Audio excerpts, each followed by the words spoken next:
Hi, welcome back. Okay, so, like the blonde hair? I do. It's fun. We left off with the last chapter. We learned about, no, Uncle Simon was getting sick. That's what happened. Uncle Simon was getting sick and Polly's dream was Sarah. The doctor came by. He found the kitten, the gray one. And I think, I can't even remember. Yeah, Miss Piper took the kitten. Okay, so the next chapter is called Haunted Room. I'm just going to get right into it. Here we go. Polly woke to darkness and moonlight. This time she made no effort to stay in the dream. She had quite enough of being Sarah for one night. She almost thought she had enough of it altogether. She felt terribly thirsty. After enduring it for a few minutes, she went down to the bathroom and drank some water out of her hands. As she emerged onto the moonlit landing, she heard crying begin. Ooh. It was just the same as before, a low, desolate sobbing. Only this time she was near enough to tell its exact direction. It was coming from her room. Sarah's room. It was Sarah crying. All the bedroom doors were closed. She thought she would wake up Frederick and let him hear it for himself, but then she paused. Suppose he listened and didn't hear anything. That would be really frightening. She didn't feel frightened as it was, just very, very depressed. The crying was the saddest sound she had ever heard, and she knew from her own experience all the reason for Sarah's hopeless grief. There was no comfort she could give, but how could she ignore such misery? She cast one more glance at the closed doors. Nobody stirred behind them. Slowly, she began to ascend the attic stairs. The bedroom door must have closed behind her when she came down, making the blackness complete at the top of the stairs. The crying stopped just as she got there. The sudden silence was much worse than the noise. She stood still, one hand on the door handle. In her dreams, she was Sarah. Then, was Sarah nothing more than Polly? If she entered the room, would she see herself? Such an awful possibility must be settled at once. She flung open the door. There was nothing, just undrawn curtains stirring in the breeze and a square of moonlight on the floor beside her waiting bed. She scrambled in quickly and got under the covers. She had been silly. Of course Sarah wasn't her. She was a real person. No, had been a real person, and now was a ghost. Her heart lurched and she began to shiver. This room was haunted. All these nights she had slept in a haunted room. No wonder she had dreams, and what about the days, too? Her racing memory uncovered several occasions when she felt cold or jumpy for no good reason. Well, now she knew. What on earth had possessed her to come back here? She must get out at once. The floor creaked loudly. She gave a tiny half-choked cry. She was trapped, and she couldn't call for help. Who would hear her from up here, buried under the blankets as she was? But to put even her head out was unthinkable now. She lay rigidly, clammy with the sweat of fear, her ears straining to catch further sounds.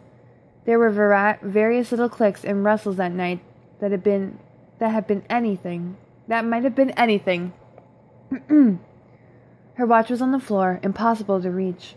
But it had said 3 o'clock when she went down to the bathroom. How many hours until it got light? She thought at least 2. How could she endure them? But nothing happened to increase her fear, and gradually she began to relax. She made a little tunnel to let some air into her stuffy interior, and arranged her limbs more comfortably. She wished she dared put her head out on the pillow, and that was the last thought she remembered when she woke up with a headache at 8 o'clock. Frederick thought Polly looked rather odd the morning. She was pasty and heavy-eyed, and picked at her breakfast with an abstracted expression. It was raining, and the younger ones were disappointed because they couldn't go out and float boats across the lake. But Polly, although it had been her idea, didn't seem to care. As the morning dragged on, they became fractious and whiny. Frederick escaped to his room, but was soon hounded out again by his mother. "It looks so rude when you have guests, dear. Why don't you suggest a game of fish?" Heaven forbid, thought Frederick. Luckily he had a better idea. "Tell us some more of the Sarah story." "Oh," said Polly listlessly, "I'm not in the mood." But eventually she was persuaded. She told it rather badly to begin with, and Frederick regretted asking her. When she slipped into her usual style, he wished she wouldn't charge the affair of the kitten with so much emotion. He wasn't very fond of animals himself, but he knew the younger ones were, particularly Michael. The sight of their faces made him fidget uneasily. As Polly reached the end, he seized on a possible diversion. "The mystery of the muddy shoes. I wonder what he'd be doing." Said Polly vaguely. She lacked the energy to tell him to wait and see. "Poor little gray one," said Michael. "Poor Sarah," said Jennifer. "Oh, Polly, why did you make him do that?" Michael burst out. "Please make him not have done it." "I can't," said Polly gloomily. "That's how it was." "It didn't really happen, though, did it?" said Jennifer.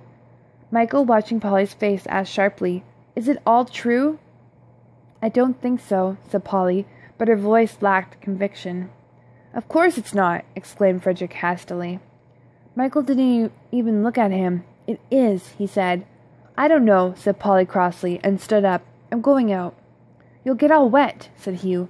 "I shall wear a raincoat, and I'm going by myself." To her relief, they didn't argue. She ran up to her room, pulled on her things, and managed to get out of the house without meeting Aunt Sylvia. It was raining harder than she had thought, but she wasn't going to turn back. She had to talk to someone, and there was only one person who might believe her. Half an hour later, a disapproving Miss Biggs showed up bedraggled Polly into Mr. Mather's study. "Good heavens!" he said. "You look soaked to the skin." "I'm afraid I am rather wet," said Polly in a small voice. "Catch her death," croaked Miss Biggs in the background. "Let me see, can we dry you off at all? I'm sure you should take off your wet shoes for a start. Perhaps Miss Biggs can put your socks over the stove. And let's get rid of your raincoat. That's it. And then the rest of you can steam in front of the fire." Polly removed her shoes and parted rather more reluctantly with her socks, relieved to find her feet were clean. "I wonder if Polly could possibly have a hot drink, Miss Biggs." "Dare say," grunted Miss Biggs, and departed dangling the socks from her fingertips.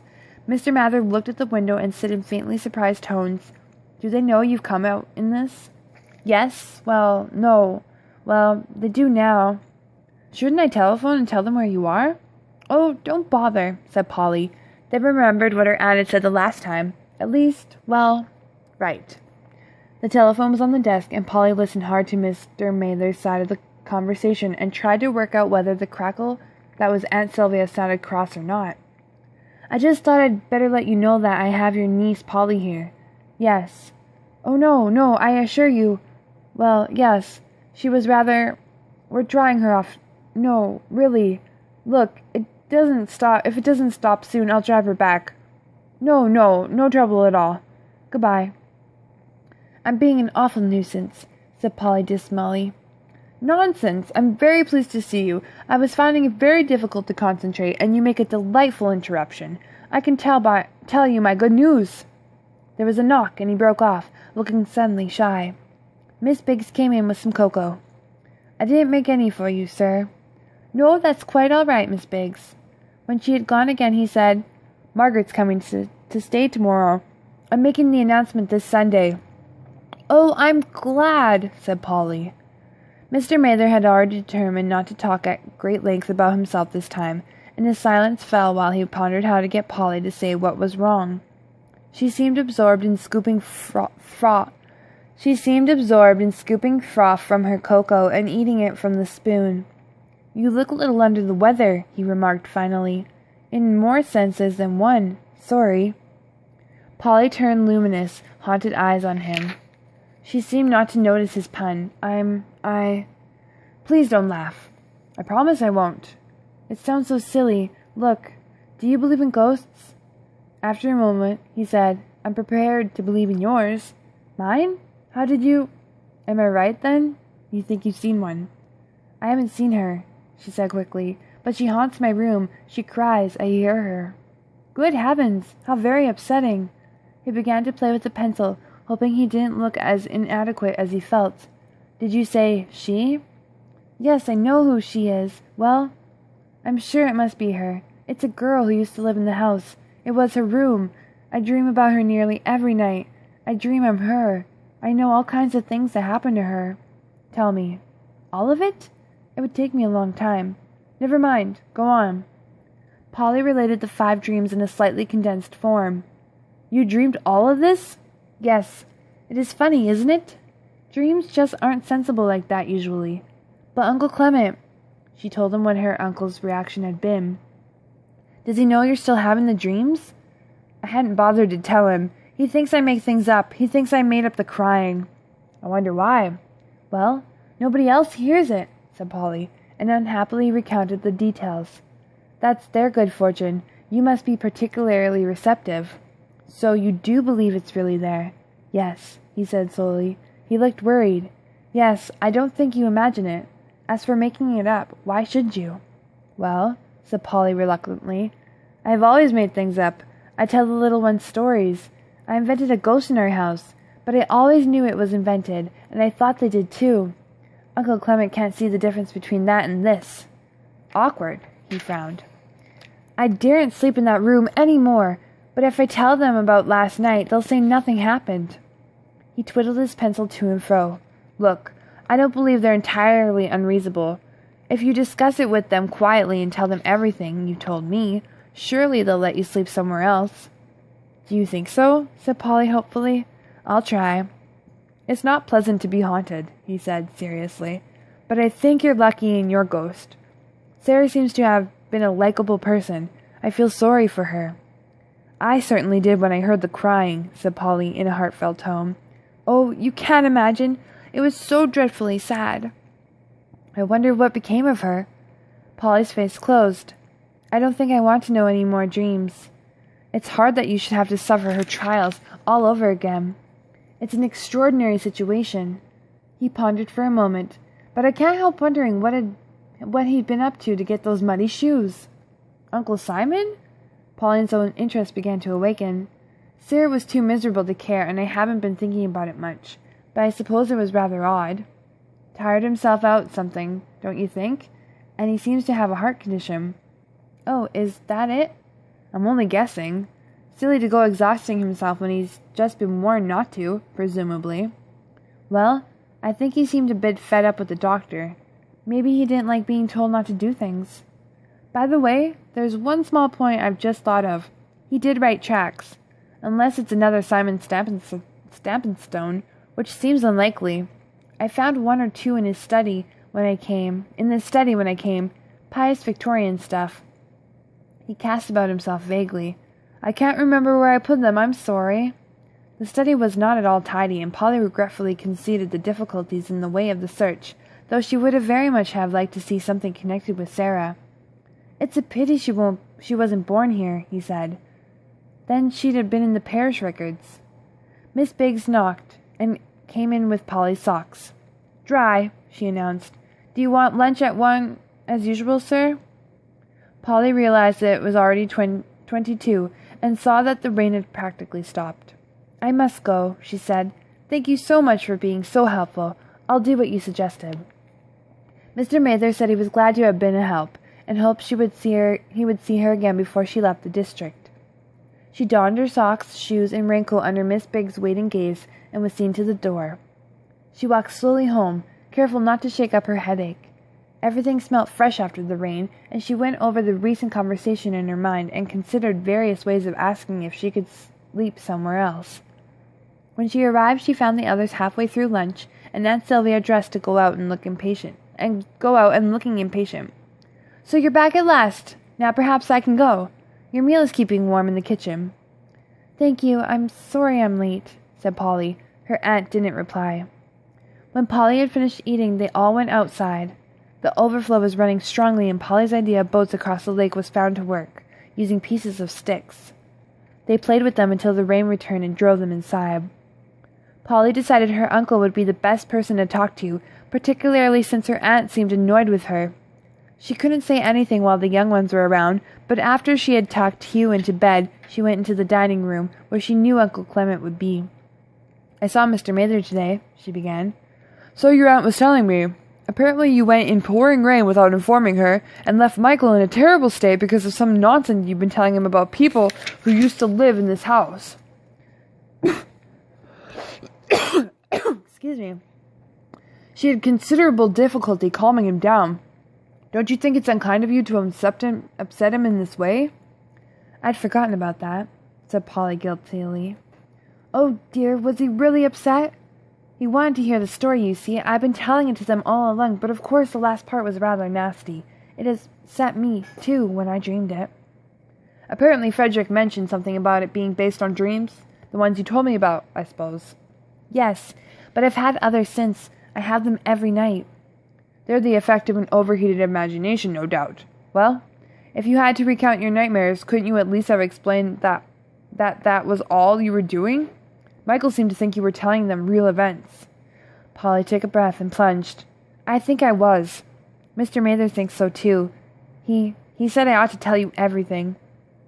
He should know better than to encourage you, muttered her uncle. Well, go on. But having started off on the wrong foot, Polly continued badly, stumbling over her tale so much that it didn't sound very credible even to herself. So please, could I sleep somewhere else? She finished up. Sleep somewhere else? Echoed her aunt, coming in with the dinner. Polly thinks your room is haunted, said Uncle Clement grimly. It is.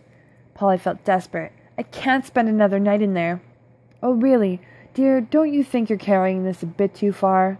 Mr. Mather believes me. Mr. Mather has no experience of children, said her uncle. And where did he propose you should sleep instead? This house isn't a hotel, said her aunt. It somehow hadn't occurred to Polly that there were no free bedrooms. I could go in with Jennifer, she pleaded after a moment. Do you really expect us to dismantle your bed at this time of night, carry it downstairs, wake your sister, and upset her by explaining why we were doing it? Asked her uncle reasonably. I could have a mattress on the floor, and I could easily invent a reason. Yes, I'm sure you could, said her uncle dryly. You can't possibly sleep on the floor, said her aunt. It's quite out of the question. Now please, let's hear no more of this. I just remembered something, said Polly frantically. I've dreamed Mr. Stampinstote rode tracks, and it's true. Mr. Mather's got some in his study. And no doubt you knew that before you dreamed it, said her uncle. No, I didn't. He only told me today. Are you sure? Polly felt herself grow scarlet. She was too angry to speak and bolted several mouthfuls of dinner instead. Then she thought her blush had probably looked guilty, but it was too late to speak now. The food she had swallowed made her feel rather sick. She began to play with what remained on her plate. Don't you want that, Polly? Asked her aunt after a while. You haven't eaten very much, have you? The slight concern in her voice was Polly's undoing. Don't feel hungry, she muttered, with her bowed head. But next moment 2 tears splashed into her gravy, making further concealment impossible. Good heavens, you don't look very well. I've got a headache, said Polly, mopping at the tears, which, to her vexation, continued to flow. Have you had it long? All day. Polly realized she was feeling dreadful. It was a comfort to have people bothering, but she wished she could stop crying. Come on. Uncle Clement appeared at her elbow. Over to an armchair, that's right. Don't want any more dinner, do you? No? A couple of aspirins are what you need. You should have asked for something earlier. She swallowed the aspirins when they arrived, and leaned back in the chair. And now, straight to bed, said Uncle Clement, and give them a chance to act. I'll help you up at the stairs. Polly agreed weakly, feeling stupid, but when they reached the door of her room she drew back, remembering. Come on now, said her uncle. You're going to be asleep in a few minutes, and you know there's nothing to be afraid of, really. You're a big girl, remember? Do you want your aunt to help you undress? No, thank you, said Polly mechanically, allowing him to steer her into the room. I'll come up in a half-hour's time, but I know you'll be asleep, and when you wake up in the morning you'll be quite better. All right? Good night, then. Good night. After he had gone, Polly glanced around the room. Everything looked ordinary and safe, and the bed was cool and smooth. Very soon she was inside.